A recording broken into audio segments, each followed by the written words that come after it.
on réserve une place dans un restaurant ou dans un avion. On ne réserve pas une place dans un cimetière. Je suis désolé. Ça, c'est un cimetière public, c'est pas un cimetière privé.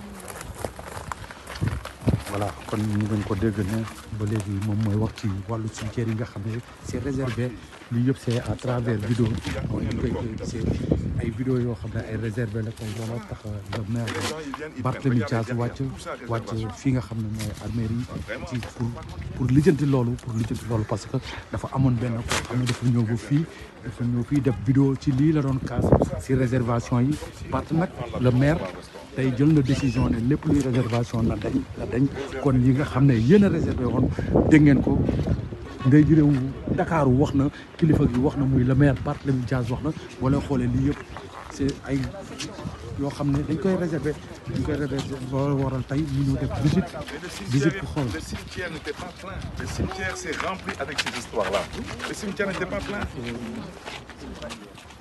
Maintenant, ça veut dire qu'il y a des gens, parce que c'est noir que amuñu xaalis pour jënd yu mel nii ñoom kenn du leen fi suul et ils vont mourir des années pour ne pas dire des décennies avant ceux qui ont acheté ça. Ça ne fait pas sérieux. Et puis, les ñaata lañ ko jaayee. Ces assiettes-là, c'est vendu à combien? 2 mètres sur 2 mètres, 4 mètres carrés, 100 000 francs. 100 000 francs. Franchement, c'est pas normal. C'est pas normal.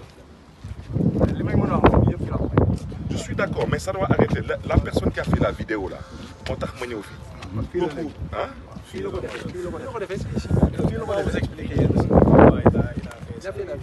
Tout ce que vous voyez là, l'IEP, tout ça, il n'y a personne. C'est que des réservations. C'est scandaleux ça. C'est scandaleux.